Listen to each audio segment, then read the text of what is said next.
Familia, una vez más estamos en este precioso Shabbat, día de delicia, día de fiesta, es el Shabbat.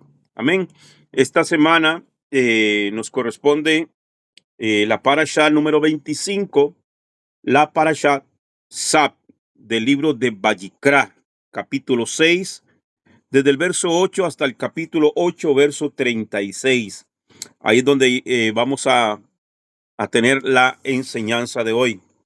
Quiero hacerla toda la enseñanza, realmente es una bosquejo pequeño, eh, pero me gustaría poderlo terminar hoy para mañana solamente tener la escuela del ministerio a las 7 de la noche. Bien, como dijimos, esta parasha Sab, eh, la parasha Sab significa ordena o manda.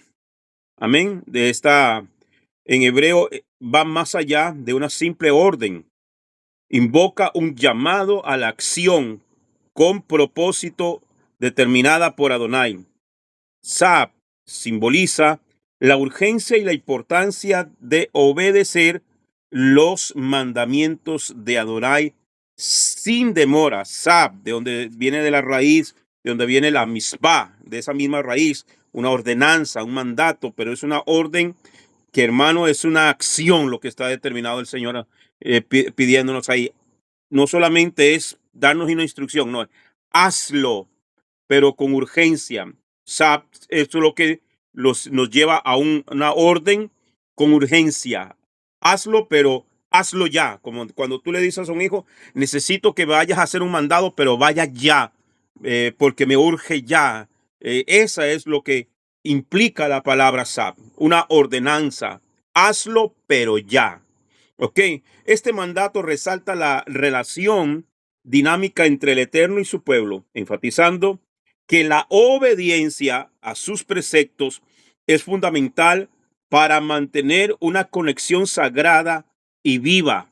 Amados hermanos, nada hacemos nosotros con conocer los mandamientos, con conocer las sagradas escrituras y jactarnos de todo el conocimiento que hemos ido adquiriendo, que nos sepamos el Shema de memoria, que nos sepamos versos de memoria, que conozcamos los 613 mandamientos, si no los estamos poniendo por obra.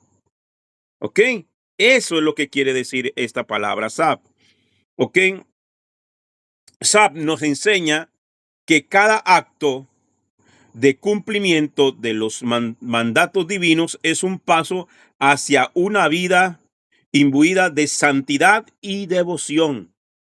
Eso es lo que nos enseña. La parashá Sab detalla las leyes y procedimientos para los sacrificios en el servicio del tabernáculo, incluyendo los holocaustos, ofrendas de cereales, sacrificios de expiación y culpa y las ofrendas de paz. Subraya la importancia de mantener el fuego en el altar y establece normas sobre el consumo de grasa y sangre. Concluye con la consagración de Aarón y sus hijos como sacerdotes, enfatizando la obediencia, la santidad y la devoción, la dedicación inquebrantable hacia Adonai. Eso es una devoción. Estoy dedicado a él. Eso nos enseña, todo esto es lo que encierra esta preciosa parashá Sab. Cuando nosotros leemos la Biblia y la leemos por leerla, que es lo que el sistema religioso nos enseñó, amados hermanos, y vemos todo ese montón de sacrificios y vemos un montón de cosas, la gente dice, no, ya de por sí eso ya pasó, ya eso, ¿para qué vamos a estudiar eso? Todo esto nos enseña, hermano, la importancia de lo que es la entrega, la devoción, la dedicación, la santificación hacia el Eterno. Todo esto nos lleva a querer nosotros santificarnos cada día más. Cuando en estos días le decía, por ejemplo, ahora que se aproxima eh, la Pesach y la fiesta de panes sin levadura, que no es esta semana, que esta es la semana de la Pascua de la diosa Istar. Eso es lo que la Iglesia Católica llama Semana Santa. Y como tienen un sincretismo, ¿qué es sincretismo? Una mezcla de cosas. Tomo de aquí, tomo de allá y hacen una mezcla. Eso es sincretismo, eso es lo que ha hecho el sistema religioso. Pero una persona que se haga llamar creyente en Yeshua, que se diga ser cristiano porque sigue a Cristo, no debería de celebrar Semana Santa, porque es una fiesta completamente pagana. Es la Pascua a la diosa Istar. Por eso es importante que con nosotros conozcamos los tiempos del Eterno, los Muedín. Ok, entonces ya se aproxima Pesach. ¿Cuándo es Pesach? Pesach, nuestro calendario va a ser como la noche del 22 de abril. Ahí comienza Pesach. Ahí comienza panes sin levadura. Ok, entonces en ese cordero que se escogía, se llevaba y se mantenía resguardado unos días, cuidándolo, alimentándolo. Hermano, un corderito es algo que usted le va a tomar cariño. Se convertía como casi que en una mascota en la casa. Se convertía en algo muy apreciado. Y que ese cordero, días después, iba a ser sacrificado por mi pecado, por mi culpa, por mi transgresión a la Torá. Hoy una persona me mandó un mensaje como está el cristianismo está en la semana zángana. Me mandó un post ahí y me hizo, ¿dónde cabe el ladrón de la cruz que murió a la par del Señor en tu teología? Me dijo así. ¿Dónde cabe que fue salvo sin bautismo, sin hablar en lenguas y sin no sé cuánto? Entonces yo le digo, mire, el que hizo ese post y el que lo publica y el que lo toma así para justificarse de que no hay que cumplir mandamientos, está errado. Porque la enseñanza del ladrón en la cruz no es que yo no tengo que bautizarme, no es que yo no tengo que hacer tevilá, no es que yo no tengo que dejar cosas. No, simplemente fue una persona que en su momento de muerte reconoce a Yeshua que está muriendo a la par de él como el Salvador y le pide que por favor se acuerde de él cuando el Señor venga en su reino. ¿Qué me enseña a mí el ladrón en la cruz? No me enseña a que yo no tengo que guardar nada. Le digo, porque le aseguro que esa persona, si no hubiese muerto ahí, si no hubiese muerto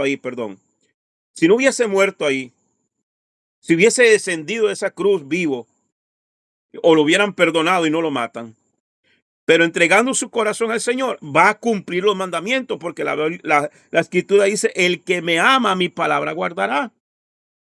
Entonces el ladrón de la cruz no lo tomes como la enseñanza de que no tengo que hacer nada porque el ladrón fue salvo. No, fue salvo porque en su lecho de muerte tuvo sinceridad en su corazón. Y eso es lo que el Eterno busca de nosotros.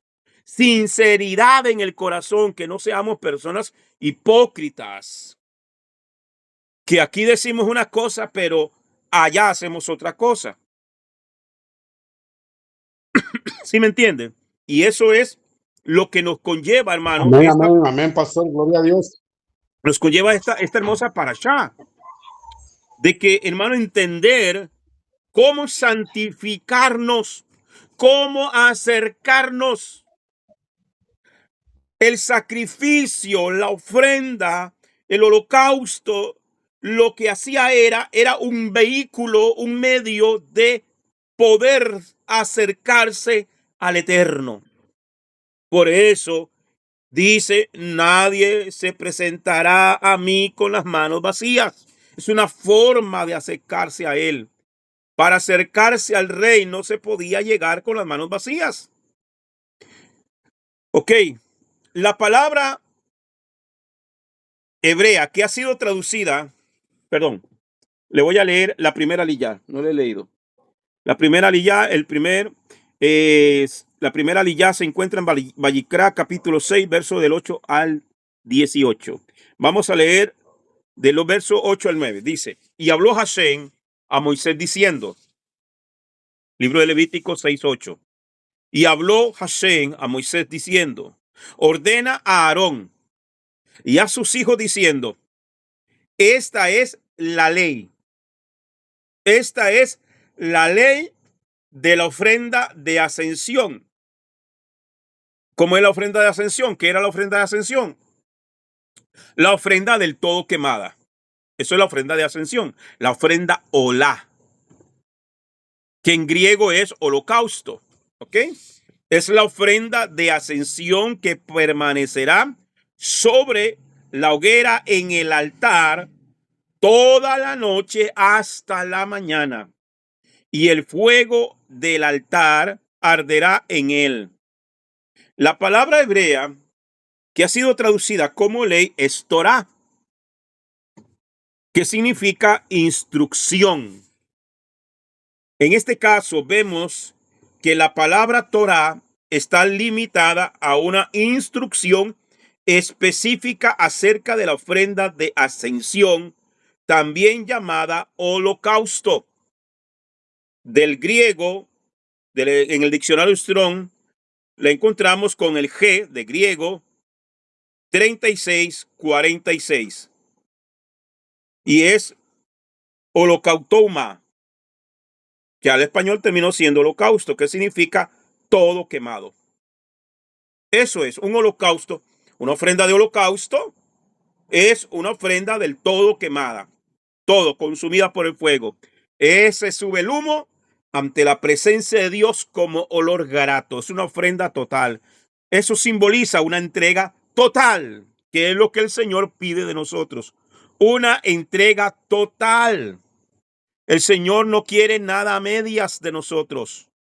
Somos o no somos. O somos de Él o no somos de Él.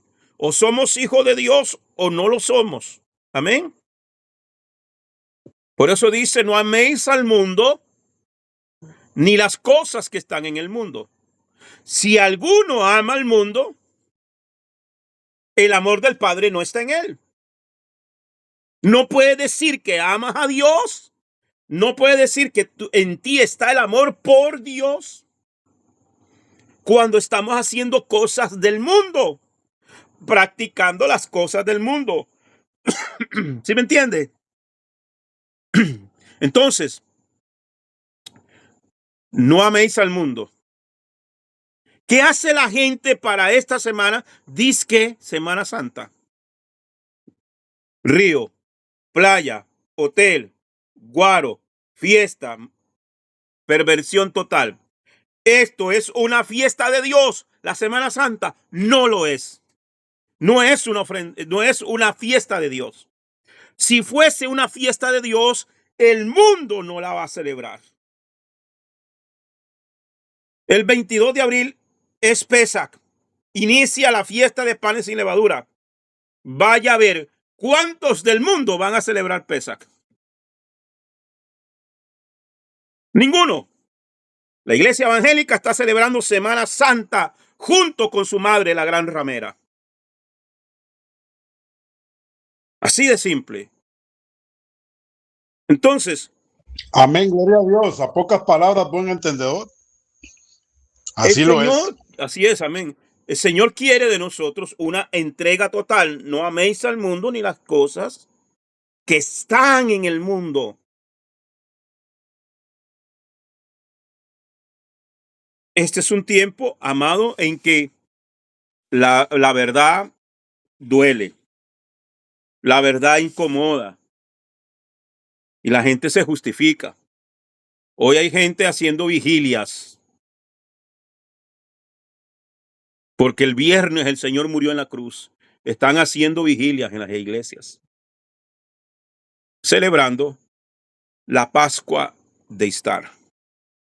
Entonces, en esta parashá hay instrucciones específicas para Aarón y sus hijos, los sacerdotes.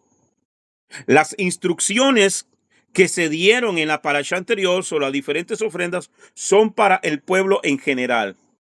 Pero en esta parashá hay instrucciones específicas y complementarias para los sacerdotes en cuanto a los mismos sacrificios que han sido mencionados anteriormente.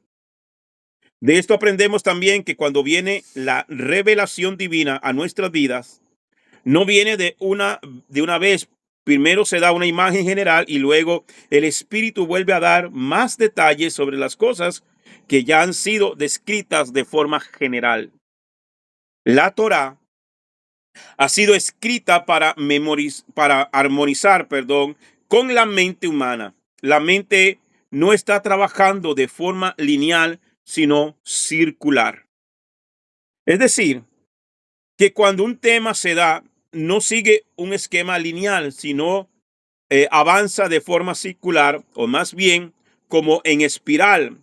Avanza un poco con un tema para luego volver al mismo tema y dar más detalles.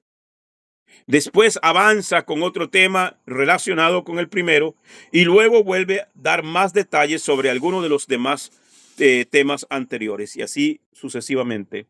En este caso, ya en el capítulo 1 de Vayikra se ha dado una instrucción general sobre la ofrenda de ascensión. Y ahora este tema es destacado otra vez en esta parashá para dar detalles complementarios sobre esa ofrenda. Lo mismo sucede con las demás ofrendas. Había varios fuegos sobre el altar. Los rabinos no están de acuerdo en cuanto a la cantidad de fuegos que había en el altar. Habían de hecho 4 en realidad, pero habían 3 ahí en especial. Se habla de 2 o 4 fogatas diferentes. Una de ellas se mantenía encendida, que es el fuego principal, de todo el tiempo, como está escrito en este versículo y en los versículos 12 y 13 de Vayikra capítulo 6. Vamos a leerlo. Vayikra 6, 12 y 13, Levítico. El fuego se mantendrá encendido sobre el altar. Oiga bien. El fuego se mantendrá encendido sobre el altar, no se apagará, sino que el sacerdote quemará leña en él todas las mañanas y pondrá sobre él la ofrenda de ascensión y quemará sobre él la grasa de las ofrendas de paz. El fuego se mantendrá encendido continuamente en el altar, no se apagará. El fuego en el altar tenía que mantenerse ardiendo continuamente. La Torá repite 3 veces la importancia de no dejar que el fuego se apague sobre el altar. Un fuego necesita 3 ingredientes para poder existir. Número 1, combustible, oxígeno y calor. Si falta alguno de estos 3, el fuego no arde. Amén. El altar no se apagará. Y surge la pregunta, ¿cómo está el altar? El fuego en nuestro altar, en nuestro corazón, para el Eterno. No sé, los que vieron el video que posteé esta mañana, creo que fue, esta imagen lo tomé de este video, porque así era el altar.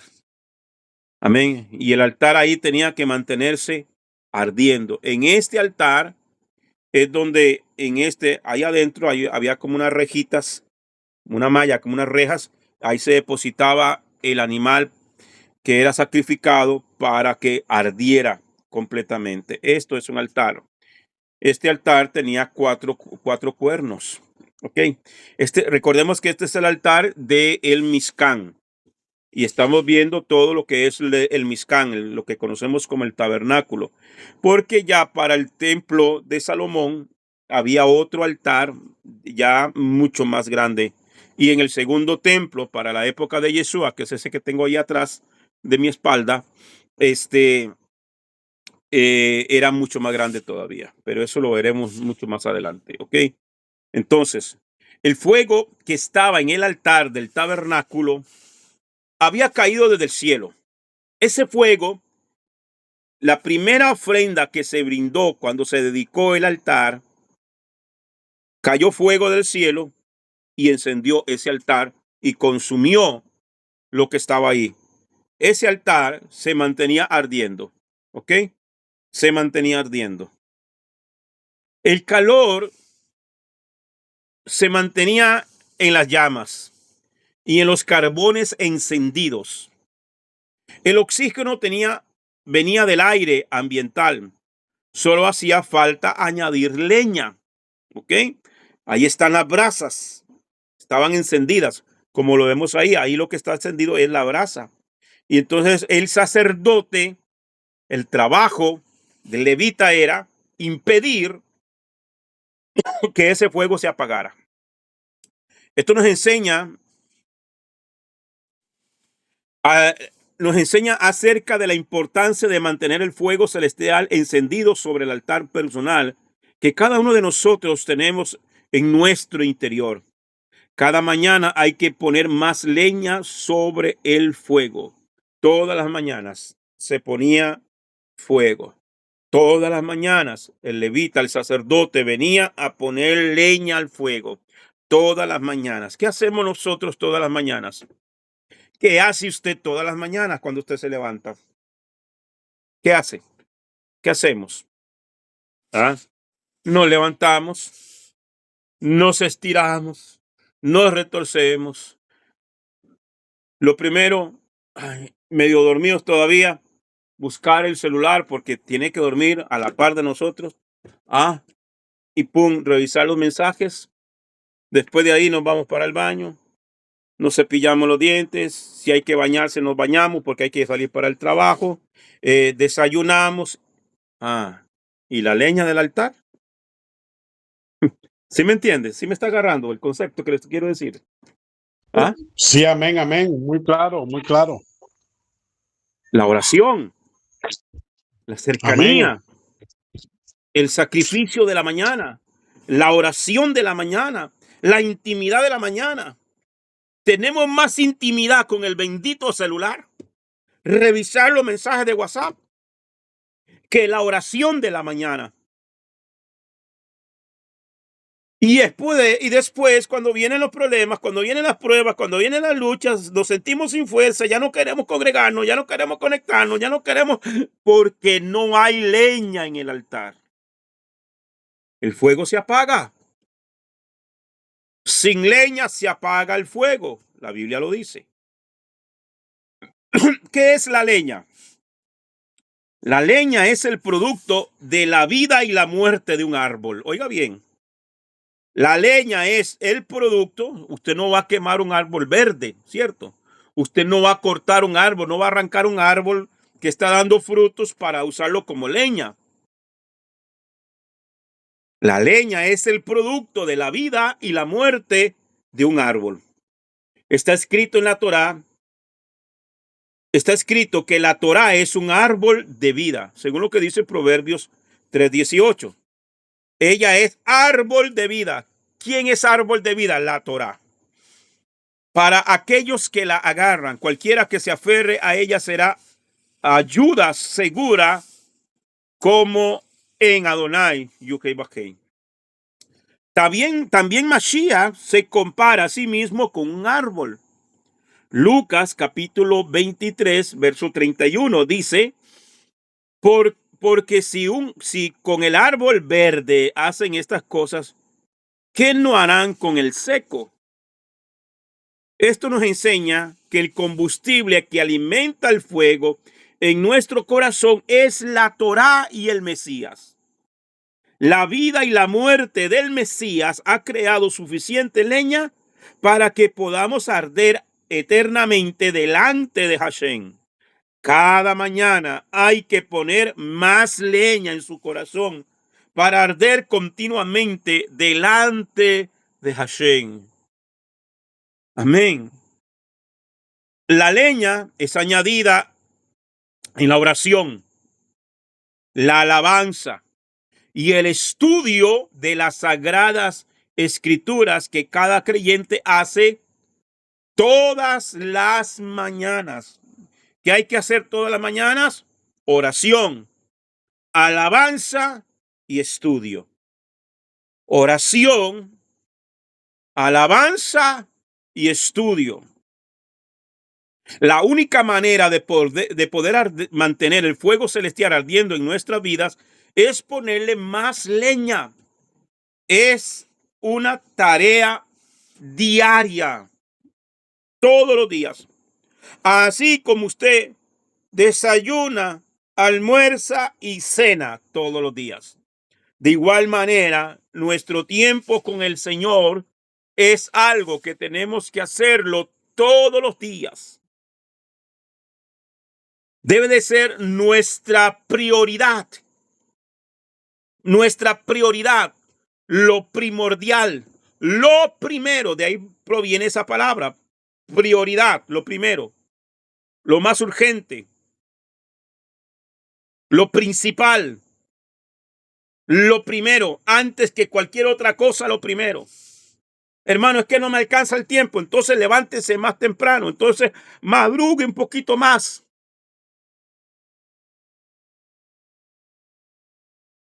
Se fueron los amenes, los aleluyas, la gloria a Dios, pero yo sigo, vamos. Entonces, querido hermano, si experimentas que el fuego de tu vida espiritual se está apagando, necesitas tomar en serio este mandamiento, orar cada mañana, leer y estudiar las sagradas escrituras todas las mañanas para que ese fuego se mantenga ardiendo. Entonces dijimos que el fuego arde con combustible, el fuego, la leña.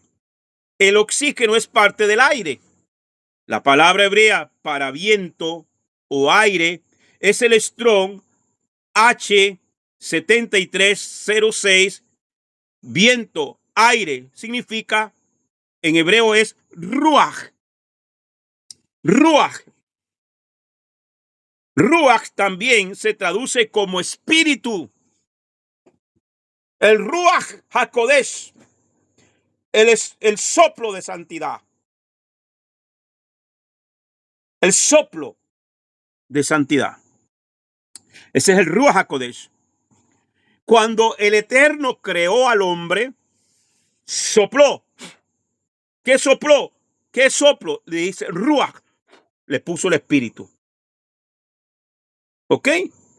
Creó con sus manos del polvo de la tierra, creó al hombre, creó a Adán y sopló en su nariz. Y entró el espíritu. Entró el soplo de Dios. El Ruach que nosotros tenemos es el soplo de Dios. El Ruach HaKodesh es el espíritu que guía a nuestro espíritu hacia la verdad. ¿Ok? Entonces, esto nos enseña que el oxígeno, tenemos leña. Ya dijimos que la leña, la oración, la alabanza y el estudio de la palabra. Esto nos enseña que el oxígeno para el fuego celestial es el espíritu de Hashem, el Ruach HaKodesh. Si falta el espíritu en la oración y la lectura, el fuego se va a apagar. Que tampoco falte el calor. El calor en nuestra devoción es nuestra devoción a Hashem. El calor podría simbolizar el amor y la intensidad de nuestra entrega. En hebreo se dice kavaná, la intención. Con kavaná, con intención, con intensidad. Asegúrate que el fuego no se apague en tu vida, ¿ok? Cuando vamos a orar, cuando vamos a alabar, cuando vamos a estudiar, ¿ok? Perfecto. Con el Ruach significa intensidad. Con kavaná necesitamos el calor, necesitamos intensidad en la oración, que sea ferviente, que sea una entrega total, no por cumplir, no religiosamente. Señor, gracias te doy por este día, Padre celestial. Y no se sabe si está orando o rezando el rosario. Intensidad, con kavaná, con intención. ¿Cómo oramos? Se conoce una persona de oración.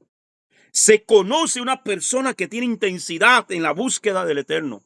Con kavaná. Pegues esa palabra, kavaná. Dame kavaná, Señor, que arda tu espíritu en mí, que ese fuego comience a arder, necesito calor para que arda el fuego. Tenemos el aire, tenemos el oxígeno, tenemos la leña. Me falta el calor, me falta la cabaná. Lo tenemos todo. Usted está en su casa, se fue la luz, se fue el gas, pero tiene fogón. Y usted dice, ahí está el fogón, ahí hay leña. Te puedes agarrar el fogón, puedes agarrar leña, acomodarla, pero si no le metes el calor, si no agarras el fosforito, y lo enciendes, nada va a pasar. Lo tenemos todo. A veces somos nosotros los que no accionamos. ¿Ok? Entonces, mire lo que Pablo le dice a Timoteo en la segunda carta a Timoteo, en el capítulo 1, verso 6. Por lo cual te recuerdo. La otra versión dice, te aconsejo. En esta dice, te recuerdo que avives el fuego del don de Dios, del regalo de Dios que hay en ti por la imposición de mis manos. Que avives el fuego. Aparentemente, Timoteo, que para este tiempo era un joven y estaba pasando diversas pruebas. Pablo se entera de la situación de Timoteo. Pablo le escribe cartas a Timoteo, le escribe la carta a Timoteo. Te aconsejo, te recuerdo, ya el fuego en ti fue encendido cuando yo te puse en la mano del Señor, te impuse las manos, oré por ti. ¿Qué imposición de manos era esta? Que lo había encomendado para la obra del ministerio. Por eso Pablo dice, nadie tenga en poco tu juventud. Estaba teniendo problemas, estaba pasando pruebas, había gente que lo rechazaba, pero dice, yo te impuse las manos, el fuego fue encendido en tu vida. Te recuerdo que lo que tienes que hacer es mantener el fuego ardiendo. Yo no estoy ahí. Timoteo, yo no estoy a tu lado. Timoteo, yo no estoy a la par tuya. Timoteo, aunque yo quisiera, no puedo ir. Lo único que te puedo aconsejar y te tengo que recordar es que avives el fuego del don de Dios que está en ti.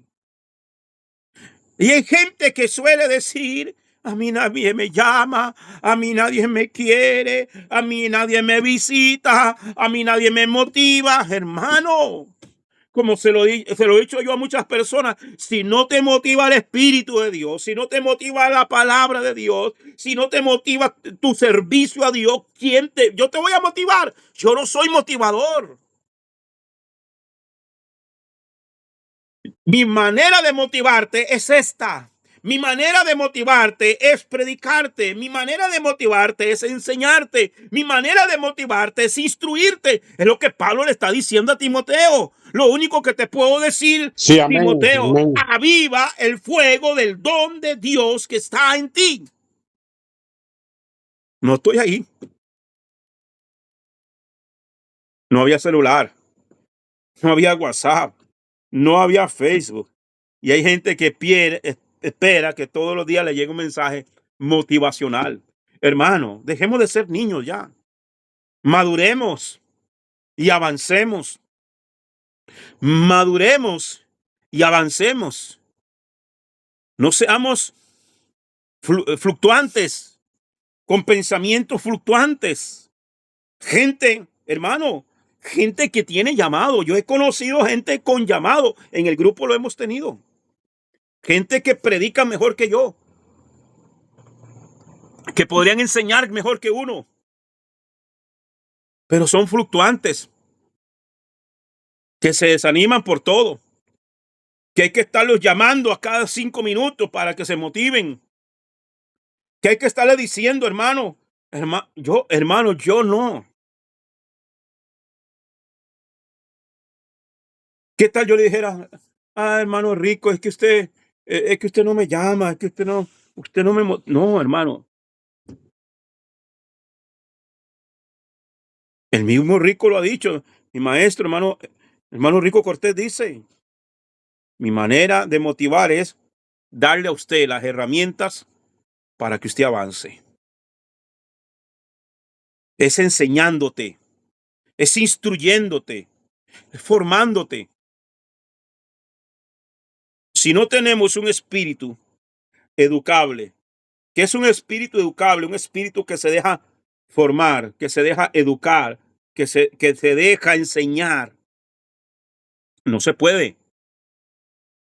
Lo que hay que hacer, hermano, como el torero, apartar el cuerpo y que siga su camino. Pase, siga adelante. Ahí váyase. No puedo. Gente con llamado de Dios, gente con ministerio, gente que, hermano, y el ministerio se les ha secado. A otros se les está secando. Otros ya se murieron porque no entendieron esto.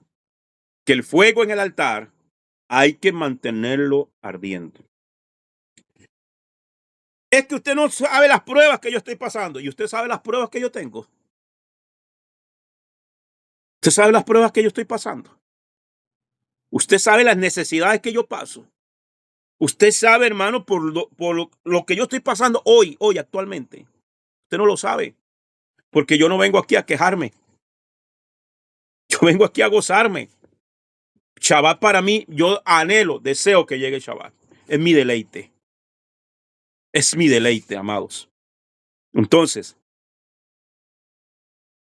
si yo le cuento, y hay gente con la que yo la tengo más cercana y se enteran de mis cosas muchas veces, porque algunas cosas son muy visibles. Otras me preguntan y cuando me preguntan yo le cuento porque tengo que ser honesto. Pero hermano, yo no vengo aquí a quejarme. Tengo mi tiempo de oración, mi tiempo de búsqueda, y cuando más pruebas vienen, ok, más busco de Dios, más me entrego a Él, más estoy ahí, porque es la manera, mantener el altar ardiendo. Si no, me muero. Ok, entonces, dice, por lo cual, te recuerdo que avives el fuego del don de Dios que hay en ti por la imposición de mis manos. En este caso se trata del fuego del don de ser anunciador de las buenas nuevas. En griego es evangelista. Es un anunciador. Y eso era lo que Timoteo hacía. Predicaba y por predicar le vinieron pruebas. El que predica y no quiere prueba, lo siento. Lo siento mucho por usted. Porque no le puedo decir otra cosa. Que a usted lo que le va a venir son pruebas. Por experiencia propia se lo estoy diciendo. El que quiere ministerio sin prueba, hermano, no es ministerio. Usted lo que quiere es fama. Usted lo que quiere es reconocimiento. Pero el que quiere ministerio, van a venir las pruebas. Van a venir las luchas. Van a venir las batallas. Van a venir las traiciones. Las puñaladas, Amén, las puñaladas por la espalda. Mire, hermano, entonces, y si usted está pasando algo y usted sabe que usted tiene llamado, que Dios te llamó a servir, que Dios te llamó a un ministerio, que Dios te llamó y usted lo ha hecho a un lado por las pruebas, entonces, hermano, ya no son pruebas, ya es que estás en problemas con el Eterno. Ya eso es otra cosa. Ya eso son consecuencias. Entonces, no podemos llamar prueba cuando nosotros somos los que nos hemos buscado las consecuencias. Levítico capítulo 6. Amén, amén, pastor. Gloria a Dios. Amén, hermano. Levítico capítulo 6, verso 15 dice. Dígame, hermano. Perdón, pastor, hoy a lo que hemos ido aprendiendo, creo que sí los vamos a meter en serios problemas.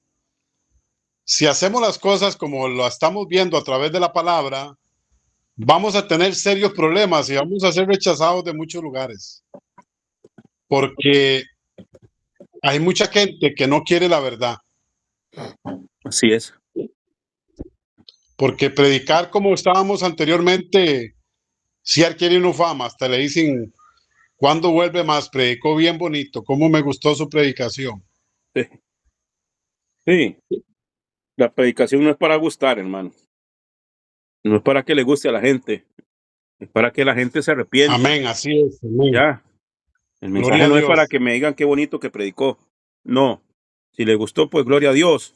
Pero es para que echemos para el saco. Y cuando digamos qué bonita predicación es que porque Dios me habló. Es que me exhortó. Recordemos que la palabra tiene tres Amén, ingredientes. amén, Debe de amén. tener tres elementos. Exhortación, consolación y edificación. Eso es lo que tiene que tener la palabra. Hay gente que se olvidó. La palabra lo primero que nos hace es nos confronta, nos exhorta, nos confronta con nuestra situación. Nos consuela Amén. y Gloria a nos Dios. edifica. Esos son los elementos de la palabra que viene de parte de Dios. Aquí, dice Levítico 6:15. Entonces, uno tomará de ella, perdón. Entonces uno tomará de ella un puñado de flor de harina de la ofrenda del cereal con aceite y todo el incienso que hay en la ofrenda de cereal y quemará sobre el altar y la quemará sobre el altar. Es aroma agradable su ofrenda memorial para Hashem. Aquí se habla de todo el incienso que hay en la ofrenda de cereal. Según Rashi, Rambam, esto nos enseña que todas las oblaciones tenían incienso. No solamente la primera que está mencionada en la parasha anterior, de Levíticos capítulo 2, versos 1 al 2. Estas ofrendas de harina llevaban incienso y a la hora de encenderse soltaban un aroma agradable. Levíticos capítulo 6, versos 16 al 17 dice: y lo que quede de ella, Aarón y sus hijos la comerán. Debe comerse como tortas sin levadura en lugar santo, en el lugar santo. Oiga bien, en el lugar santo. En el atrio de la tienda de reunión lo comerán. No se cocerá con levadura. Aquí está hablando de la ofrenda de harina. Se le ha dado como parte de mis ofrendas encendidas. Es cosa santísima. Lo mismo que la ofrenda por el pecado y la ofrenda por la culpa. Ok, recuerde que en todos estos sacrificios, en todas estas ofrendas, había una gran gama de ofrendas. Ok, hay dos diferentes tipos de ofrendas en cuanto al nivel de santidad. Hay ofrendas santísimas. En hebreo es kedushin, kedashin. Y ofrendas menos sagradas, que en hebreo es kadashin, kalin. Ok, la ofrenda más sagrada son las siguientes. Las más sagradas.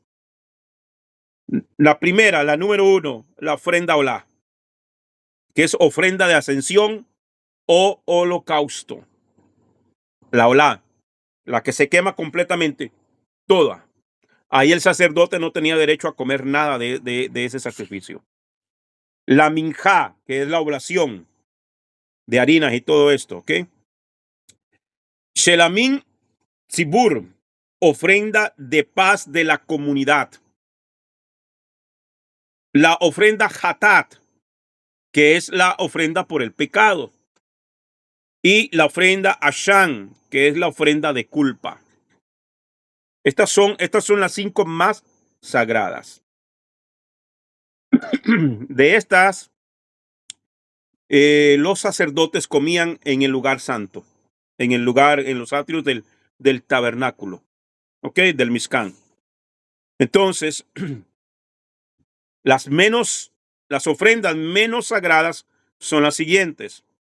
Número 1, Shelamín Yahid, que significa ofrenda de paz de un individuo. La segunda, Todá. La Todá, ofrenda de agradecimiento. La palabra Todá es agradecimiento, gracia. Por ejemplo, cuando usted va a dar gracias en hebreo, se dice Todá Rabá. Muchas gracias. Todá Rabá. La tercera es la Benjor, un animal primogénito macho. Número 4, Maaser Bejamá, que es el diezmo de los animales. Y la ofrenda Pesach, el sacrificio de Pesach, la ofrenda de Pesach. ¿Ok? Esa es la menos. ¿Por qué menos sagrada? Porque era dependiendo en qué lugar se comía y quiénes la comían. Y la ofrenda Pesach la comemos todo el pueblo. Aquellos sacrificios de alto nivel de santidad que se pueden comer solo pueden ser ingeridos por los varones sacerdotes en el área del atrio del Mishkan o templo. Esos animales tenían que ser sacrificados en el lado norte del altar. Los sacrificios menos sagrados que se pueden comer podían ser comidos en el atrio del templo o dentro de las murallas de Jerusalén por los sacerdotes y sus familias. Esos animales podían ser sacrificados en cualquier lugar dentro del atrio. El resto de la ofrenda de paz individual y el sacrificio de Pesach podían ser comidos dentro de las murallas de la ciudad santa por todos los israelitas, hombres y mujeres y niños, todos los que estaban ritualmente puros, ritualmente puros. Por eso es que Pesach no lo pueden comer los incircuncisos, porque hay que estar ritualmente apto para hacerlo. Levítico capítulo 6, verso 18 dice: todo varón entre los hijos de Aarón pueden comerla. Es una ordenanza perpetua por todas vuestras generaciones, tocante a las ofrendas encendidas para Hashem. Todo lo que las toque quedará consagrado. Incluso el varón, hijo de Aarón, con algún defecto en su cuerpo, no podía oficiar como sacerdote. Podía comer de este sacrificio de alto nivel de santidad, según lo que dice Levítico 21, verso 21 al 22. Aquí vemos que la Torá marca la diferencia entre hombres y mujeres en cuanto al servicio delante de Hashem en este mundo. El varón tiene mayor responsabilidad para dirigir el culto en la congregación y en el hogar. Segunda Aliyá, Vayikra capítulo 6, verso 19 hasta el capítulo 7, verso 10, ¿ok? Esa es la segunda Aliyá. Vamos rápido. ¿Qué hora es? Ok, voy a ver si logro terminar. Levítico 6:20 dice: esta es la ofrenda de que Aarón y sus hijos han de ofrecer a Hashem el día de su ascensión, de unción, perdón. La 10ª parte de la efa de flor de harina como ofrenda perpetua de cereal, la mitad por la mañana y la mitad por la tarde. Ok, esta es la ofrenda que Aarón y sus hijos han de ofrecer, ok, cuando eran ungidos. Los sacerdotes comunes ofrecen esta oración solamente en el día de su instalación en el ministerio, pero el sumo sacerdote lo tendrá que hacer todos los días para que sea una ofrenda perpetua, como también está escrito en Levítico capítulo 6, verso 22, donde dice: el sacerdote que de entre los hijos de Aarón sea ungido en su lugar, la ofrecerá por ordenanza perpetua, será totalmente quemada para Hashem. Esta oblación del sumo sacerdote que ofreció dos veces al día tenía que ser costeada por él mismo. ¿Okay? Era una entrega de él, del sumo sacerdote. ¿Okay? Tercera Aliyá, capítulo 7, verso 11 al 12 dice: esta es la ley del sacrificio de la ofrenda de paz. Esta es la ley, o sea, esta es la Torá, esta es la instrucción del sacrificio de la ofrenda de paz, que será ofrecido a Hashem. Si lo ofrece en agradecimiento, entonces juntamente con el sacrificio de agradecimiento ofrecerá tortas sin levadura amasadas con aceite y obleas sin levadura untados con aceite y torta de flor de harina bien mezclada amasada con aceite. Esta es la ofrenda del sacrificio de paz. El agradecimiento producido por un milagro o una intervención divina se expresa por medio de un sacrificio de paz. ¿Ok? Cuando el Eterno hace un milagro en nosotros, cuando se pide una oración, y esto es algo que se practica en las sinagogas en Israel hoy día, es lo que, por ejemplo, el hermano Rafi, los sábados que tenemos el servicio de Shaharit, se ora por los enfermos. ¿Ok? Y se ofrece una ofrenda. ¿Ok? Entonces, claro, eso tiene que ser algo voluntario, conforme el Señor te haya bendecido. Por ejemplo, usted tiene un familiar enfermo, usted tiene a alguien, usted necesita un milagro, cualquiera que sea físico, sea material, lo que sea. ¿Ok? Y usted hace la oración, usted da una ofrenda de agradecimiento y una ofrenda de paz. Basándonos en el Salmo 100, perdón, 107, se han sacado 4 razones por las cuales este sacrificio debe de ser ofrecido. Salmo 107, 4, por haber sido protegido en un viaje por el desierto. 2, Salmo 107, 10, por haber sido librado de la prisión. 3, Salmo 107, 17, por haber sido recuperado o sanado de una enfermedad. 4, Salmo 107, verso 23, por haber sido protegido en un viaje marítimo. ¿Ok? Entonces salimos de viaje, por ejemplo, salimos del país o nos fuimos a una provincia lejana dentro del país y regresamos con bien a la casa. Ok, entonces se ofrecía una ofrenda por estos motivos. ¿Ok? En el Salmo 107, verso 22 dice, ofrezcan también sacrificios de agradecimiento y pregones sobre sus obras con cánticos de júbilo. Ofrezcamos siempre a Dios sacrificio de alabanza. Es algo que tenemos que hacerlo todos los días. En el libro de Jonás, capítulo 2, verso del 1 al 9, dice, entonces oró Jonás, en hebreos Yoná, a Hashem, su Dios, desde el vientre del pez. Y dijo, en mi angustia clamé a Hashem, y él me respondió. Desde el seno del Seol pedí auxilio, y tú escuchaste mi voz. Pues me habías echado a lo profundo, en el corazón de los mares, y la corriente me envolvió. Todas tus encrespadas olas y tus ondas pasaron sobre mí.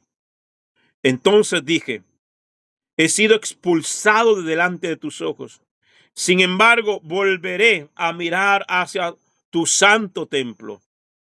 Me rodearon las aguas hasta el alma. Usted sabe, hermano, que esta expresión, volveré a mirar hacia tu santo templo, que es algo que tenemos que acostumbrarnos, hermano,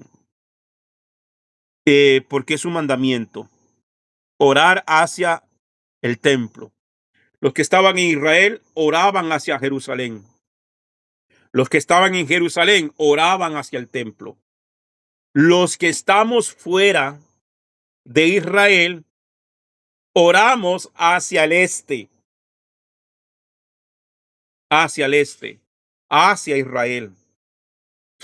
Entonces, ¿por qué? Porque ahí es donde estaba el templo. Y esta expresión de Jonás, volveré a mirar hacia tu santo templo. ¿Qué quiere decir? Que él había dejado de orar, que había dejado de clamar, que había dejado de buscar, que dejó que su altar se apagara. Pero volveré, sin embargo, volveré a mirar hacia tu santo templo. Me rodearon las aguas hasta el alma. El gran abismo me envolvió. Las algas se enredaron en mi cabeza. Solo imagínese todo lo que él está diciendo acá. Solo imagínese verlo en las profundidades, en el mar, enredándose, ahorcándose con las mismas algas y todo, hermano, lo que hacía. Alguien está haciendo algo aquí, hermano. Perdón, un momentito. Les decía, hermano, imagínense a Jonás en el mar, cuando fue lanzado al mar, dando vueltas ahí, enredado en todo. Es lo que él está describiendo en su clamor, en su oración, en su exaltación al Señor. Entonces dice, verso 5, me rodearon las aguas hasta el alma. El gran abismo me envolvió. Las algas se enredaron en mi cabeza. descendí hasta las raíces de los montes. La tierra con sus cerrojos se ponía cerco para siempre, me ponía cerco para siempre. Pero tú sacaste de la fosa mi vida, oh eterno Dios mío. ¿Qué es lo que está haciendo él? Alabando por haber sido librado de la muerte.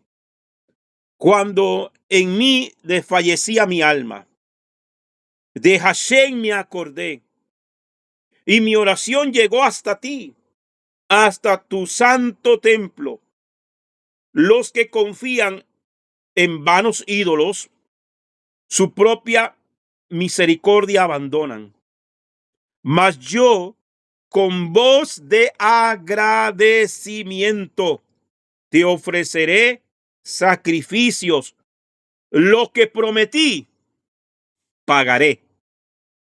La salvación es de Hashem.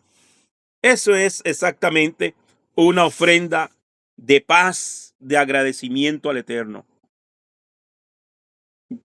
Salmo 27:6 dice: entonces será levantada mi cabeza sobre mis enemigos que me acercan, y en su tienda ofreceré sacrificios con voces de júbilo. Cantaré, sí, cantaré alabanzas a Hashem. Salmo 50:14 y verso 23 dice: ofrece a Dios sacrificio de agradecimiento y cumple tus votos al Altísimo, tus promesas.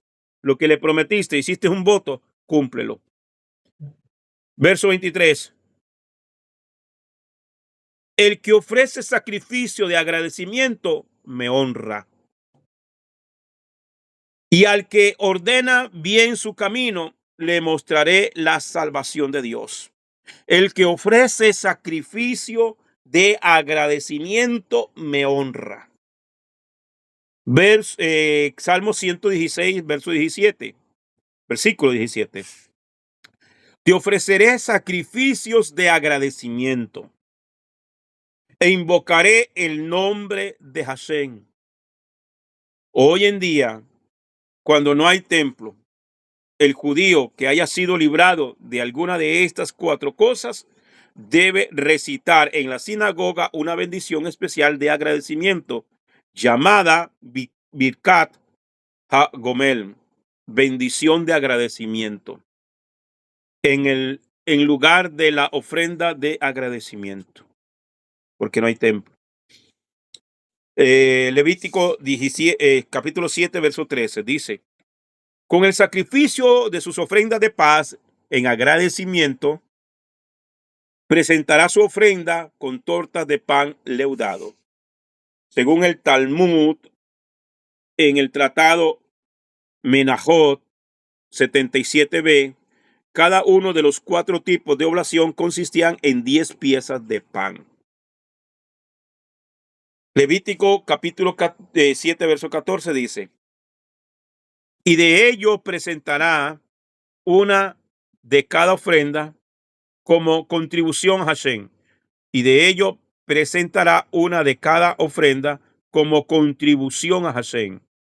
Será para el sacerdote que rocía la sangre de la ofrenda de paz. El sacerdote recibió un pan de cada clase de oblación, en total 4 diferentes panes, lo cual corresponde al diezmo de la ofrenda.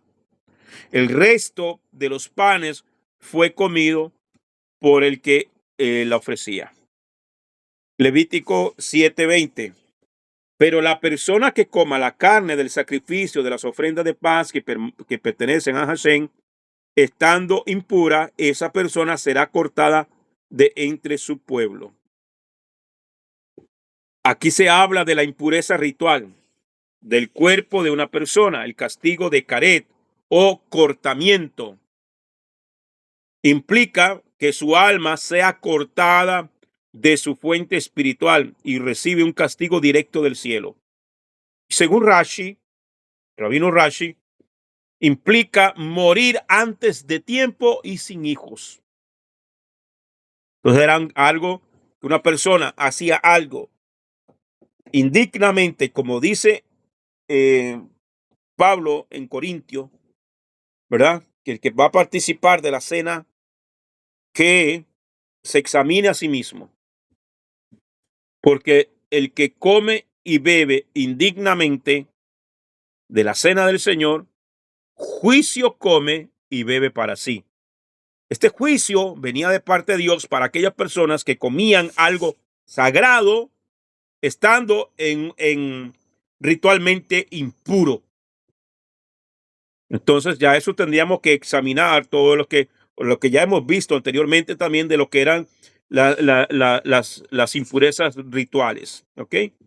Entonces, si alguien lo hacía simplemente porque quería hacerlo, era cortado, venía cortamiento, que es el castigo de caret, cortamiento, separación, ¿ya? Y ahí era un castigo del cielo. Según Rachi, morir antes de tiempo. Hay gente que muere antes, por eso Pablo dice, hay muchos enfermos entre vosotros y otros duermen. O sea, que ya otros han muerto, se murieron.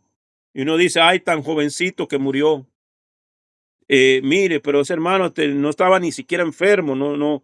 ¿Qué le pasó? Y pronto otro apareció que se murió un ataque al corazón o le dio una enfermedad, un cáncer fulminante. ¿Y qué pasó? ¿Pero cómo así? De un pronto a otro y no duró nada. Se fue rapidísimo. Un cáncer lo mató en días, en meses. Bueno, era por estos tipos de casos, ¿verdad? Las cosas del Señor, hermanos, son serias. Las cosas del Señor, a veces Satanás hace creer a la gente le hace creer a la gente que lo que está en la Biblia es simplemente que Dios no habla en serio. No, Dios habla serio. Dios no es un charlatán, hermano. Lo que él dice, él lo cumple. Él no es hijo de hombre para que mienta, ni hijo de hombre para que se arrepienta. ¿Ok? Entonces, tenemos que tener cuidado con esas situaciones.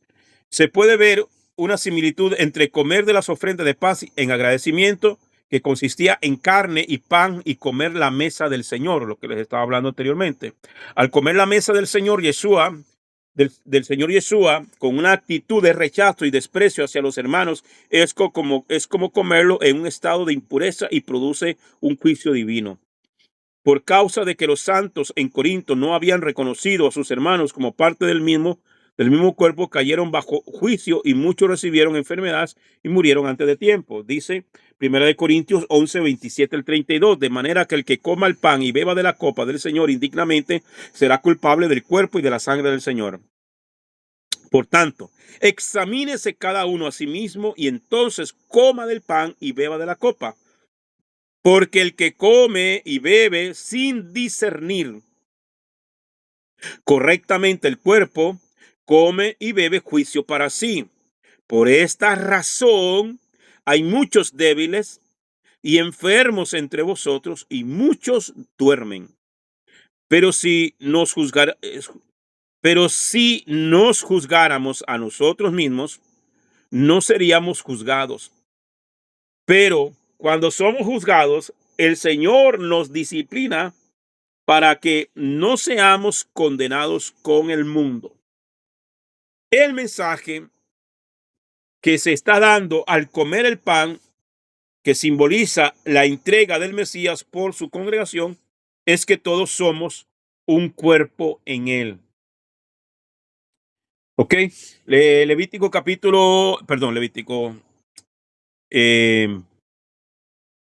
era 1 Corintios, no sé por qué puse aquí Levítico. 1 Corintios, capítulo 10, 1 Corintios 10, verso 17 dice, puesto que el pan es uno, nosotros, que somos muchos, somos un cuerpo, pues todos participamos de aquel mismo pan. Entonces, al tomar una parte de ese pan junto con los demás, hay una proclamación de unidad.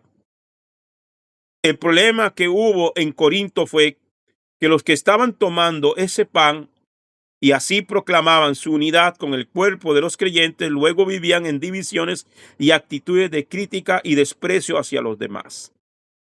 No se puede proclamar una cosa y vivir otra. No se puede predicar algo que uno no vive. Tal actitud trae el juicio divino sobre el culpable. En este caso, el juicio produjo enfermedades y muerte antes de tiempo. Así que si hay muchos enfermos y algunos que mueren jóvenes en nuestras congregaciones, tendremos que preguntarnos qué tipo de actitudes tenemos entre nosotros. Qué importante es el amor entre los santos. Amén. Levítico 7:26 dice: y no comeréis sangre ni de ave ni de animal en ningún lugar en que habites. Entonces aquí no es una cuestión cultural. Aquí es una cuestión de una ordenanza de no comer sangre. Esto significa que el judío, el creyente, puede comer la sangre de los peces puros y de los saltamontes puros. Solamente la sangre de aves y de animales terrestres está prohibido para él. Los escogidos de las naciones también tienen la obligación de evitar comer la sangre, como está escrito en el libro de los Hechos, capítulo 15, verso 19 y 20. Por lo cual yo juzgo que no se inquiete a los gentiles que se convierten a Dios, sino que se les escriba que se aparten de las contaminaciones de los ídolos, de fornicación, de ahogado y de sangre. No se puede comer sangre. La morcilla o la famosa moronga, y hay gente que dice, he escuchado gente, creyentes o cristianos, decir, mano, pero eso es cultural y aquí la cultura es... No, esto no es una cuestión cultural, es una cuestión de ordenanza. Levítico 7:34 dice: sus propias manos traerán ofrendas encendidas a Hashem. Traerá la grasa con el pecho para que el pecho sea mecido en vaivén delante de Hashem. Agarraban aquello y lo mecían, ¿ya? Esa es la ofrenda mecida. La ofrenda mecida, también llamada vaivén, fue movida por el sacerdote de hacia adelante y hacia atrás. Ok, es acá. Y luego hacia arriba y hacia abajo. Tenía toda una forma. El significado de estos movimientos es que Hashem dirige y gobierna sobre el mundo que está en las 4 direcciones y que Él es el único, Él es el dueño de los cielos y de la tierra. Cuarta liyá. Levítico 8:2. Toma a Aarón y con él a sus hijos, y las vestiduras y el aceite de la unción, el novillo de la ofrenda por el pecado, los carneros y la cesta del pan sin levadura. Ahora Moisés recibe la orden de instalar a los sacerdotes en su ministerio. ¿Quién fue el que instaló a estos sacerdotes? Moisés, ¿ok? Moisés fue encargado de consagrar a esos primeros, ordenar a esos primeros sacerdotes. Ahora Moisés recibe la orden de instalar a los sacerdotes en su ministerio. Esta instalación duraba 7 días y terminó en el primer mes del segundo año después de la salida de Egipto. Y ahí le pongo la cita bíblica si usted quiere estudiarlo. En el Mishkan fue definitivamente levantado el primer día del primer mes del año. El Mishkan, el tabernáculo, fue definitivamente levantado el primer día del primer mes del año. Ok, imagínense, la consagración de los sacerdotes duró 7 días. Ellos estaban completamente apartados. Tenían que completar esa semana de consagración, ¿verdad? Levítico 8:12 dice: y derramó del aceite de la unción sobre la cabeza de Aarón y lo ungió para consagrarlo. Según Rashi, primero vertió el aceite sobre su cabeza y después ponía aceite con su dedo entre las cejas de los ojos. Quinta aliyá, Vayikra 8:15. Después Moshe lo degolló y tomó la sangre y con su dedo puso parte de ella en los cuernos del altar por todos los lados y purificó el altar. Luego derramó el resto de la sangre al pie del altar y lo consagró para hacer expiación por él. Ok, yo les enseñé el altar. Vamos a ir una carrerita al altar. Cuando está hablando de los cuernos del altar. Ahí están. Entonces, cuando él agarró y derramó la sangre, agarró con el dedo y comenzó a untar sobre todo alrededor de esos cuernos, los cuernos del altar. Cuando usted lea en la Biblia, los cuernos del altar, ya usted sabe cuáles eran. ¿Ok? Entonces vamos para allá otra vez. Espérense que. Ok, ahora sí. Ok. Ok. Ahora sí. Ok, vamos para allá otra vez. Quinta liyá. Y el resto de la sangre derramó al pie de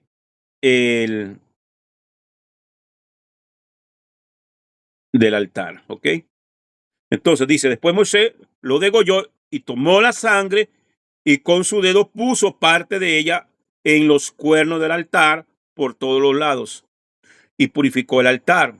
Luego derramó el resto de la sangre al pie del altar y lo consagró para hacer expiación por él. Moisés servía como sacerdote durante los 7 días de instalación de los sacerdotes. Él hizo todos los sacrificios y enseñó así a Aarón y a sus hijos cómo hacer todo el servicio en el tabernáculo. Sexta liyá. Levítico 8:22. Vayikra. Luego presentó el segundo carnero y el carnero de la consagración, y Aarón y sus hijos pusieron sus manos sobre la cabeza del carnero.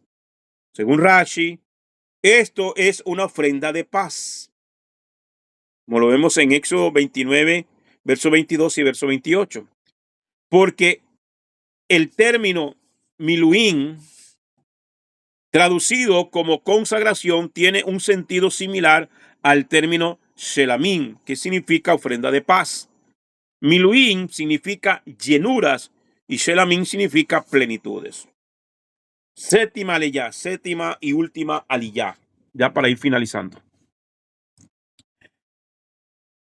Levítico 8:28 dice, después Moshe tomó todo esto de las manos de ellos y lo quemó en el altar sobre la ofrenda de ascensión. Fue ofrenda de consagración como aroma agradable, ofrenda encendida para Hashem. La ofrenda de consagración tenía que ser quemada sobre o después de la ofrenda de ascensión. Esto nos enseña que el ministerio sacerdotal está basado sobre la entrega total.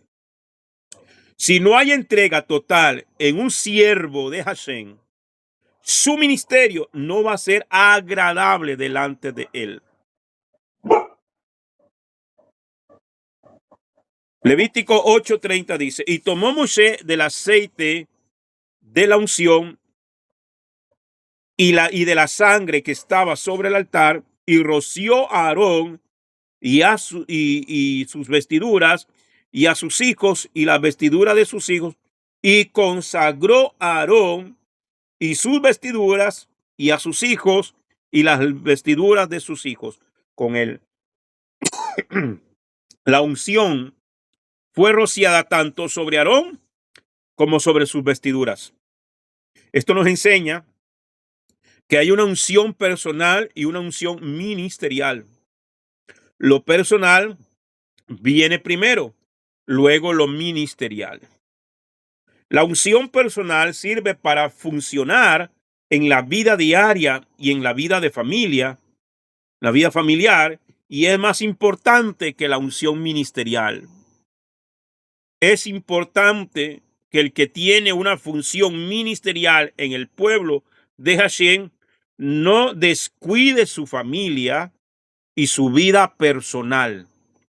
la unción, el espíritu del Mesías ha sido dada para influir primeramente en tu vida personal y familiar y luego en tu vida ministerial. Conclusión. La Parashá Sab nos revela la magnificencia de la obra redentora de Yeshua, el Mesías. A través de su sacrificio perfecto y eterno, cumple y trasciende los antiguos rituales de sacrificio ofrecidos a la humanidad, ofreciendo a la humanidad un camino hacia la redención y la comunión ininterrumpida con Elohim. En él, los principios de obediencia, sacrificio y consagración hallan su verdadero cumplimiento, invitándonos a vivir una vida de devoción y gratitud hacia nuestro Salvador. En esta parashá se encuentran los mandamientos de los 613, desde el 131 hasta el 148. Amén. Bien, amados, aquí concluimos con esta preciosa parashá de Tzaf.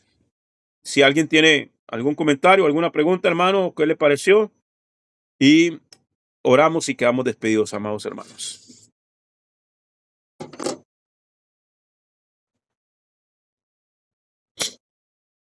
Bien, no hay nadie, vamos a orar entonces.